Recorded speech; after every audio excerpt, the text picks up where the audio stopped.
Moin Moin und herzlich willkommen zum TWS. In diesem Video vergleiche ich 3 Geräte und 4 Möglichkeiten, um statisches Gras bzw. statisches Grasstreu aufzutragen.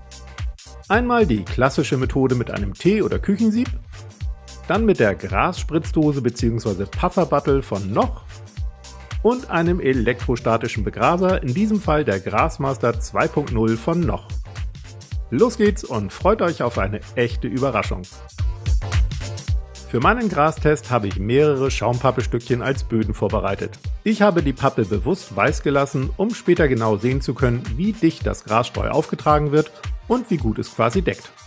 Als Kleber habe ich ganz normalen Holzleim mit etwas Wasser verdünnt, um so die Oberflächenspannung des Leims zu brechen.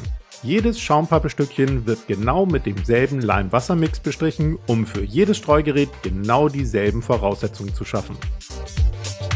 Fangen wir mit der ersten Methode an, dem Küchensieb.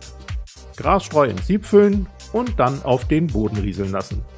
Das geht ultra fix und ist gut geeignet, um schnell größere Flächen zu begrasen. Natürlich fallen die Grashärchen eher waagerecht, sodass man nicht mit aufrecht stehenden Grashalmen rechnen kann. Zudem empfiehlt es sich, das Grasstreu zusätzlich von Hand in den Leim zu drücken, da es so leicht ist, dass es die geringe Oberflächenspannung des Leim-Wasser-Mixes kaum von selbst durchdringt. Ich zeige das gleich im Detail und begrase daher ein Bodenplättchen einfach so und ein zweites, bei dem ich das Grasstreu noch extra fest andrücke. Für die zweite Methode verwende ich die Grasspritzdose bzw. Pufferbottle für knapp 5 € von Noch. Das ist im Prinzip eine simple und daher völlig überteuerte 0815 Plastikflasche mit einem Lochgitter auf der Öffnung, damit nicht zu viel Streu auf einmal herausgepumpt werden kann. Denn das Prinzip dieser Grasspritzdose ist, dass das eingefüllte Grasstreu durch Schütteln der Flasche elektrostatisch aufgeladen wird, um dann durch Drücken der Flasche herausgespritzt zu werden. Das gelingt natürlich auch mit jeder anderen Plastikflasche, deren Öffnung man etwas verengt hat. Tatsächlich funktioniert dieses simple Prinzip aber erstaunlich gut, denn das leicht elektrostatisch aufgeladene Streu wird mit einer gewissen Geschwindigkeit in den Leim gedrückt und steht dabei teils auch aufrecht. Gegenüber der Küchensieb-Variante ein deutlicher Pluspunkt. Allerdings wird das Streu auch merklich durch die Gegend gepustet. Für kleinere Bereiche wie eine Base ist dieses Flaschenprinzip daher ein echter Tipp. Für größere Flächen dürfte so eine Grasspritzdose allerdings etwas mühselig in der Anwendung sein. Vom herumgepusteten Grasstreu mal ganz abgesehen.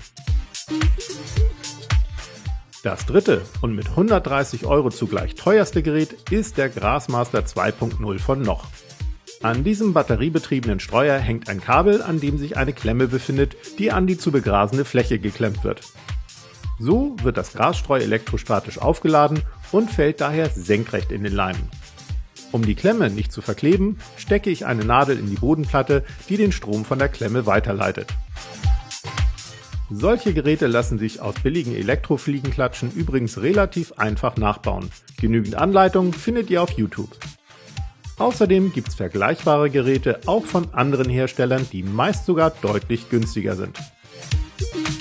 Ich habe diesen Grasmaster von einem Freund ausgeliehen, daher steht er stellvertretend für alle elektrostatischen Begraser, denn das technische Prinzip ist stets identisch.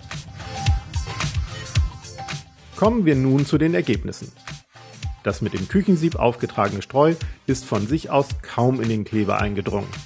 Erst bei der zweiten Platte, bei der ich das Streu noch von Hand festgedrückt habe, sieht's besser aus.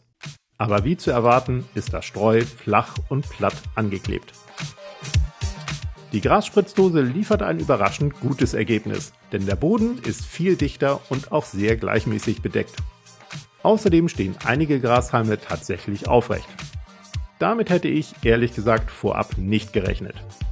Eine selbstgebastelte Grasspritzdose bzw. Pufferbottle ist also eine echte Alternative zum Küchensieb. Der Grasmaster 2.0 liefert erwartungsgemäß das beste Ergebnis. Allerdings sollte man das bei einem Preis von über 100 € auch erwarten dürfen. Wie gesagt, manche Hersteller bieten günstigere und sogar etwas komfortablere Geräte an. Ansonsten gibt es ja noch die Do-it-yourself-Fliegenklatschen-Bastellösung. Hier nochmal alle 4 Bodenplatten im direkten Vergleich. Küchensieb ohne Andrücken, Küchensieb mit Andrücken, Grasspritzdose, und Grassmaster 2.0. Schon ein deutlicher Unterschied, oder was meint ihr? Ich hoffe, euch hat dieser kleine Vergleich bei einer eventuellen Kaufentscheidung geholfen. In jedem Fall wisst ihr jetzt, dass eine kleine Plastikflasche mit Gitter drauf ein echt gutes Grasstreutool ist. Viel Spaß euch beim Begrasen und wir sehen uns dann nächsten Freitag. Bis dann.